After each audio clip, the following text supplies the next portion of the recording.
Matamgi Manipuri Wari channel asibu tabiriba khwai pumnamakpu taram nokchari. Ngasi muglobirasi Thamoi Machet 16 suba tangka. Nungsiba nangi nagun na wangkibana punsi chupagi oina lonsinduna thamkragi khalluraba Thamoi gi thongse madom mathanta tapna hanglakduna nungsi nangi saktam tabula charaga mangluraba minok amuk khana nokpa ngamjage ko. Nirlima masadi papa khana hairei. Imanabigi mabung mapada mityang karanchana debina hainakre khoi loina. Danabir nok mi tauna. Sidi aina mityang karanchan jabani nangna nati. Yaro habne dada. Yani kana yade haino. Ekhoi ni yade. Kana na sabu group no ekhoi haise. Nirlima makut kadu theklaga masing thiri. Christine, Elizabeth ne, Sophia, aiga, ekhoi mari. Danabir makol thokna nok thorakle. Yamini ko dude noi group se. Group ki leader na kana na pairiba. Mamina nok pa Nirupama gi minokta tarang chatli nupidu tumina munne yenglaga lei. Bag ti yauriba phone du ring khinglakpada ikhang khangna bag du fat hangdoklaga kananu yenglui. Elizabeth ki call oirami. Set receipt tauraga manada thangatli waga ngang banang manate phone digi laktharai. Nupi nang kadai delay no haibane nabunge makok chakpaduna halan krake harabo ise hauji phoba kimtaga haraktrisibo natraga nang chelage khalabo koina ba phokoi nadri yam khatkan gona. Danabir sutari makoldu khara hauba oibana nokmi tumina gari du thauri. Nirlima phone gi volume du phat lei tharaga. Yauruktori nang kadai delay no hozi. Bisnupur gi forest gate mamang delay phatpa yauslo. Nirlima na pakhumga piban nang banate call du phat hekta kakki. Nupi du na itap na phone du bag ta hapchin ki baduda Danabina. Kay hairakli no. Nirlima ikaina. Forest gate ngari ba male. Nupidugi kaijaba matawda Danabir tumina gari do thauri. Ngahakit tungda Bisnupur forest gate yaurakle. Romesh ki gari laptak na khamli badu ubada manakta thauzindu na khami. Romesh ki gari dagi Elizabeth ka Sophia ga dukumlai aduga Danabir ki gari manakta prap changlai. Elizabeth na gari ki thongdu hanglaga. Prap kum tharau nupina. Nupidudi ingangak ni yenglaga lay mamanabi anigi matawduda Danabir nokmi. Ngai bawa bayro saurisibo. Ay thinbiram lage karo law. Elizabeth noksin naraga. Saubanati yarni sidaidi ekhoi dum chakhrage. Yade karo ay thilamage. Upai leita nupi ani dusu Danabir ki gari da karakle. Danabir gari dagi mangak tuli thoklaga. Bye, nang kamay tawbano angang singsit thimbide yaroi. Hoi, noi thoi gaiga adum lage thauba horo ai tungdei narake. Gari ani du tungmang thauduna lakminare somda gari manungdani Romesh na.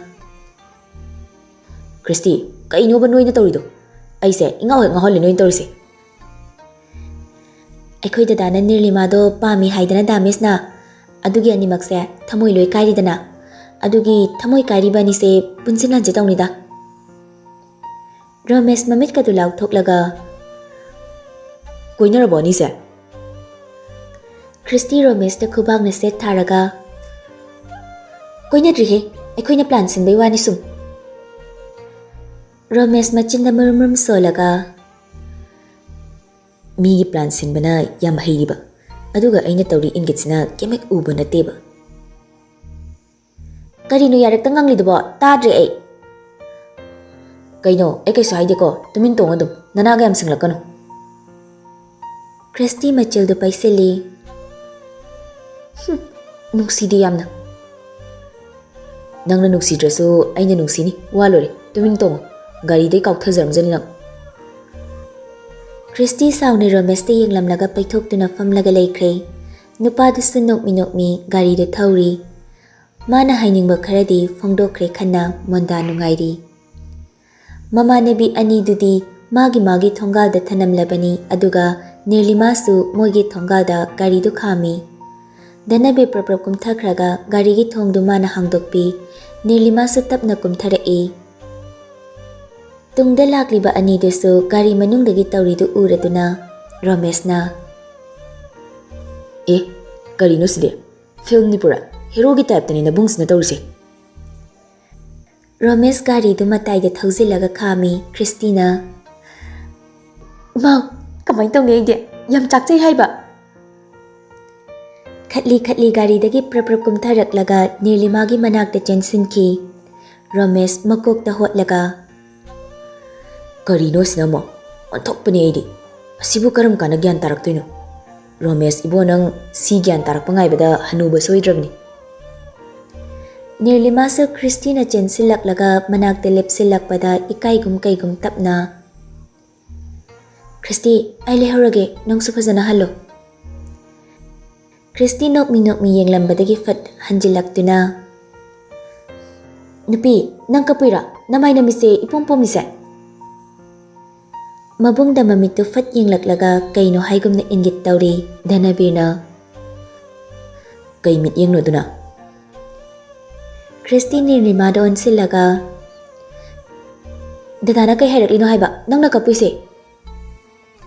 Nirlima Dhanabirda lotni yengduna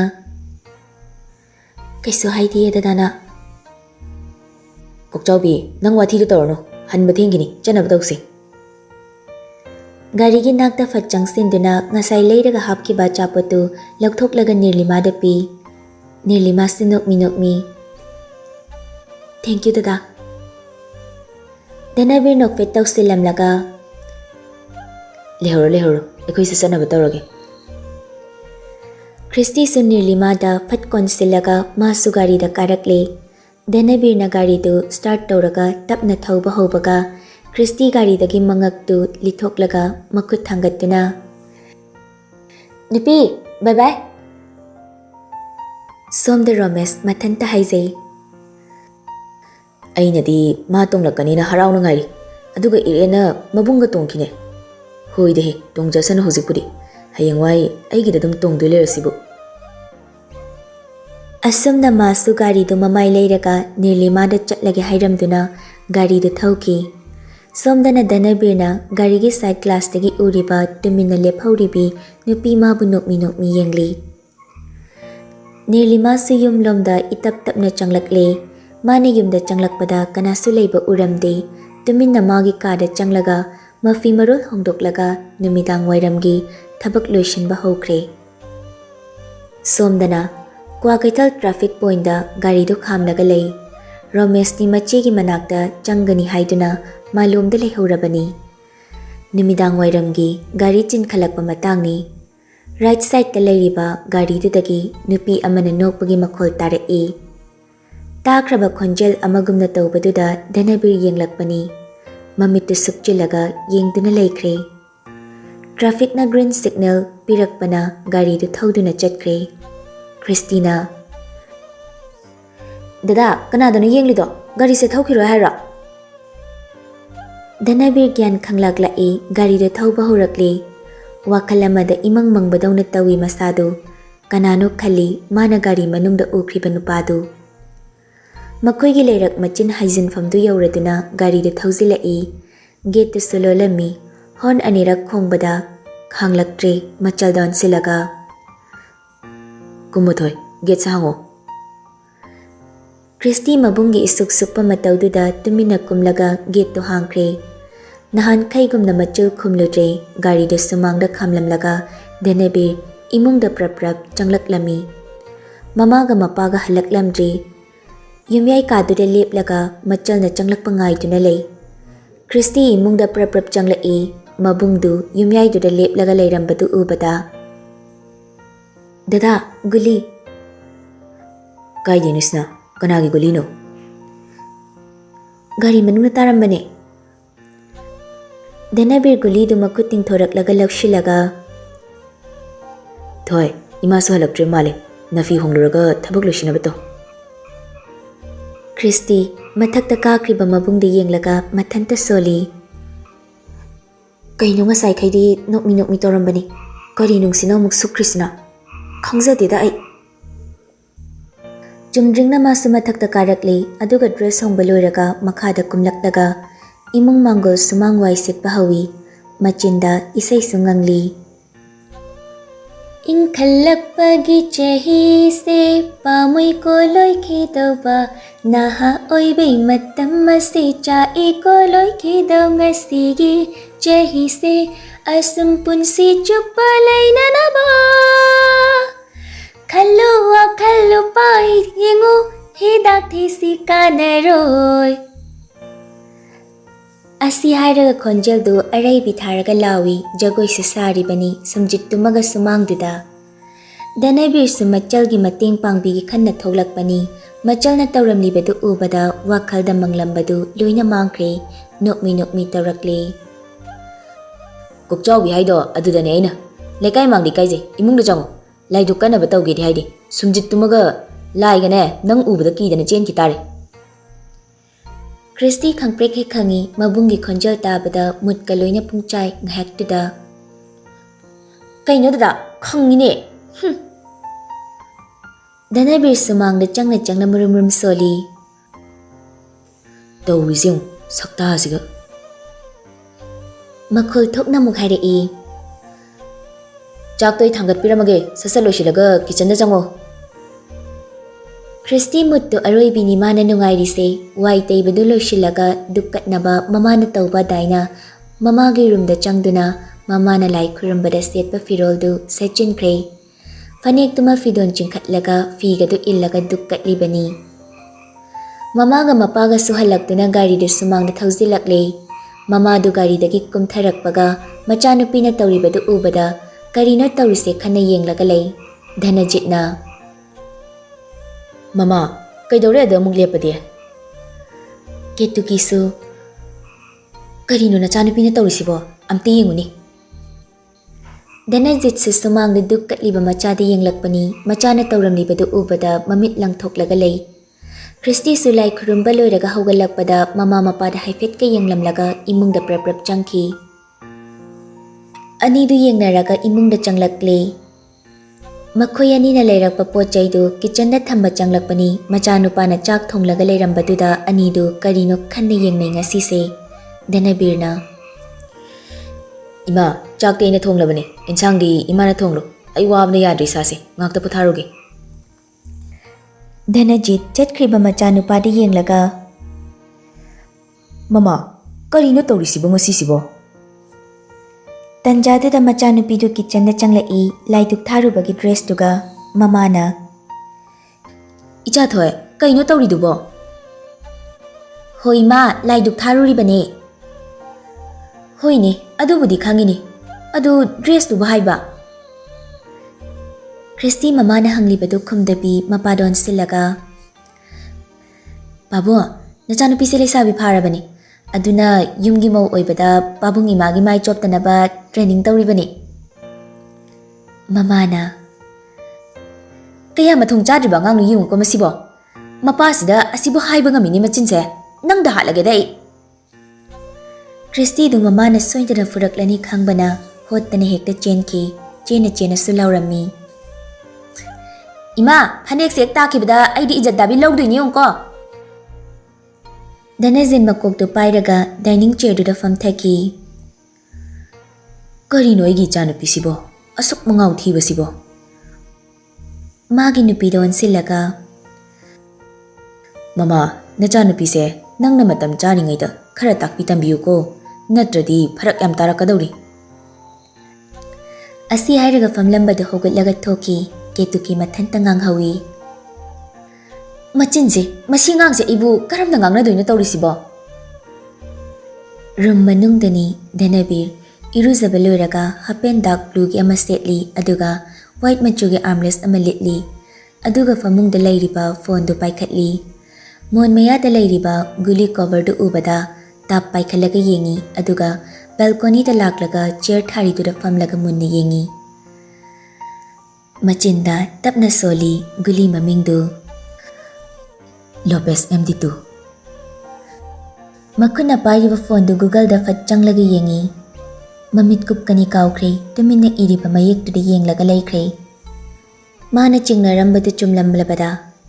Fuk hawgalaga machalgi roomda prap changlai.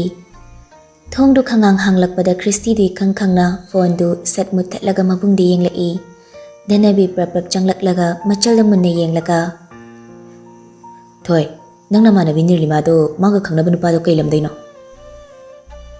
Christy papa kalambadu sor sangna hondoi aduga Mayu masengbadi singzamay haibani. Hauzikna mamagi mapamda laybani thangada. Danabir mangaktu nomlaga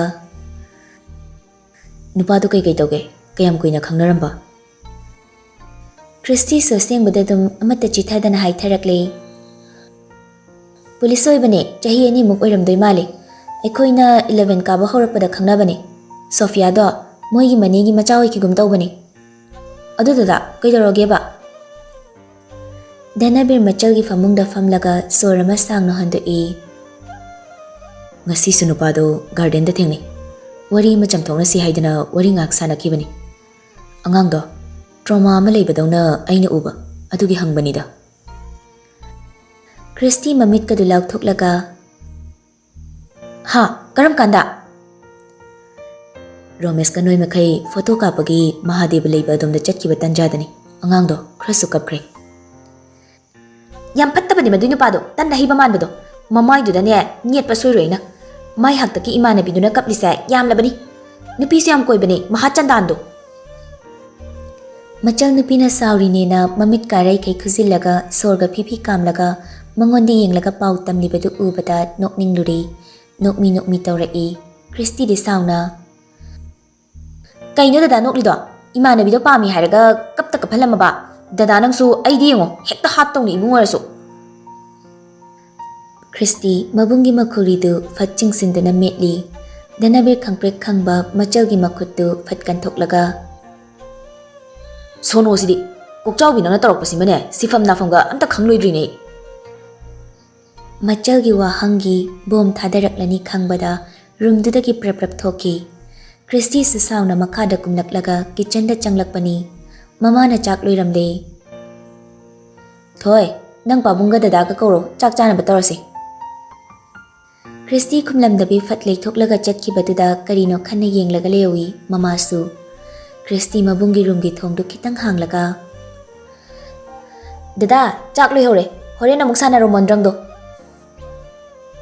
Asi hairamlaga thongdu sat thingjillaga chatki Phamungda tumina famlaga phone du de yenglaga leibani Mana ngasai lotna kapkiba Nirlimana dining chair da famlaga makhutna narumda samdo haigatlaga leibagi matangduda kapkiba photo ni Juma muktau amuk laptop yenglambani machalna khangkau kaurakpada phat yenglai Nokmi masukum tharakle aduga kitchen da changlakle mapaga machalgadi chak chaba hauraga leiramle masu changsinduna fami Dhanabirna Ima kayan sangno.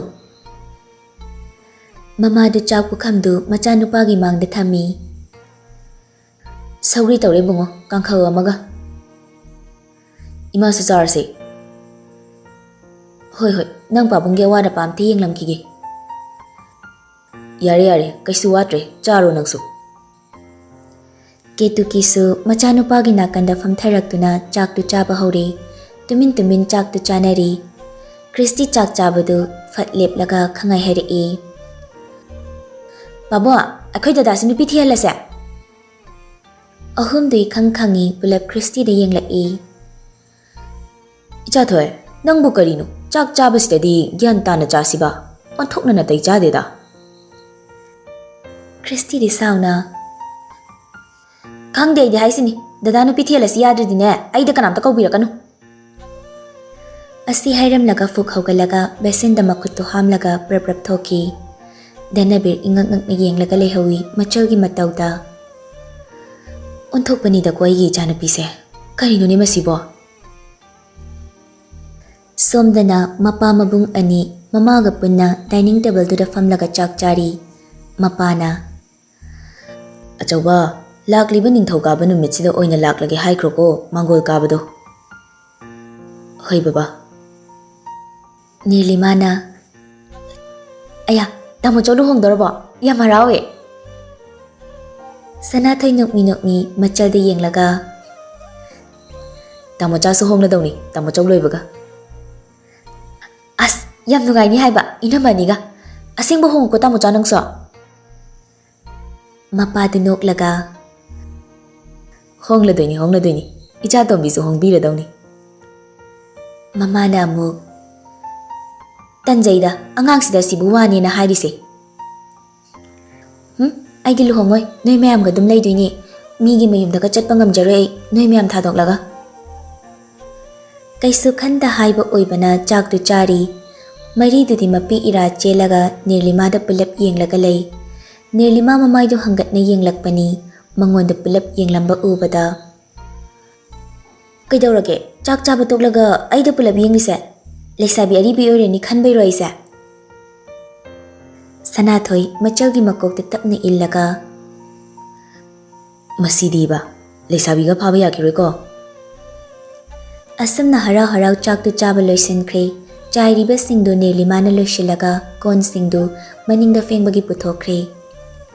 ꯁꯅꯥꯊꯣꯏꯅ ꯆꯥꯔꯝꯕꯒꯤ ꯃꯐꯝꯗꯨ ꯐꯤ ꯑꯃ ꯄꯥꯏꯔꯒ ꯇꯩꯊꯣꯛꯂꯤ. ꯑꯆꯧꯕꯅ ꯃꯆꯜꯅ ꯐꯦꯡꯂꯤꯕ ꯀꯣꯟꯗꯨ ꯆꯥꯝꯊꯣꯛꯄꯤ. ꯇꯥꯃꯣꯆꯥ, ꯑꯩ ꯁꯨꯝ ꯇꯧꯖꯒꯦꯕ. ꯍꯩ, ꯑꯁꯨꯛ ꯌꯥꯝꯕꯁꯦ ꯅꯊꯟꯇ ꯇꯧꯕ ꯀꯨꯏꯔꯅꯤ. ꯁꯠ ꯐꯦꯡꯂꯣ ꯀꯣꯟꯗꯣ.